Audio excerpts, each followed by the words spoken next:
Our future is under mortgage. The global debt trap. Hello friends, today we're going to talk about a slightly uncomfortable topic.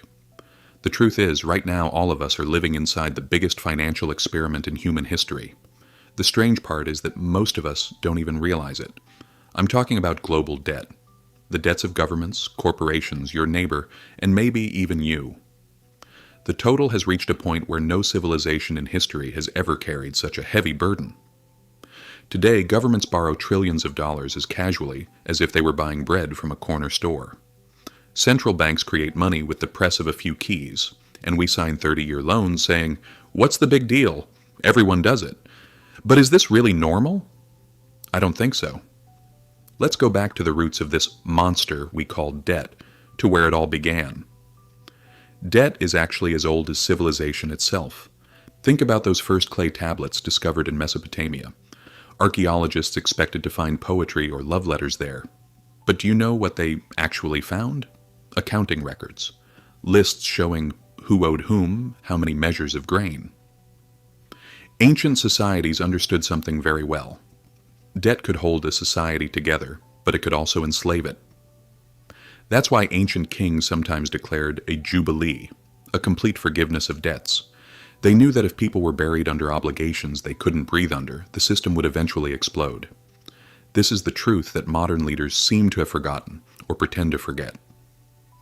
When we arrive at the Renaissance in Florence, the story changes. Now the issue was no longer grain. It was gold. Kings began borrowing massive sums from bankers to finance wars.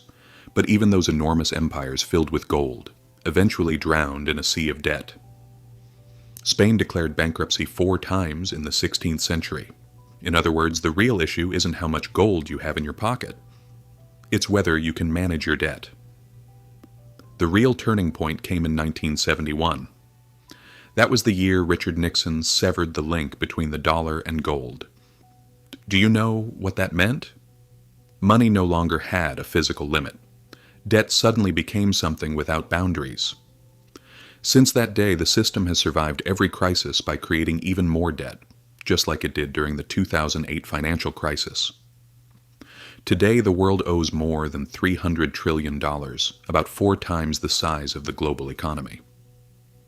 This isn't just a number, my friends. It's a claim placed on the future labor of us and our children. The taxes we pay tomorrow are already being used to pay the interest on today's debt. History quietly tells us that debt always ends in one of 3 ways. Either it is honestly paid back, penny by penny, which looks almost impossible at these levels, or it is inflated away by destroying the value of money, which is very much what we're experiencing now. Or the system eventually says, game over, and defaults. Right now, the most popular path is inflation. It silently steals money from your pocket. Your salary stays the same, but the loaf of bread you buy keeps getting smaller. It's the oldest financial trick in history. And unfortunately, most people never even notice it happening. So, what should we do? Panic? No.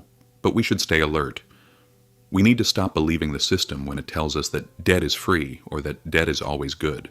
Instead, we should focus on things that hold real value: land, gold, knowledge, skills. Because history always repeats the same cycle. Debt grows, leaders deny it, a crisis erupts, and the system resets. The real question is this: when that big reset day finally comes, will you be holding nothing but paper promises or something that truly has value? Stay awake. Stay with history.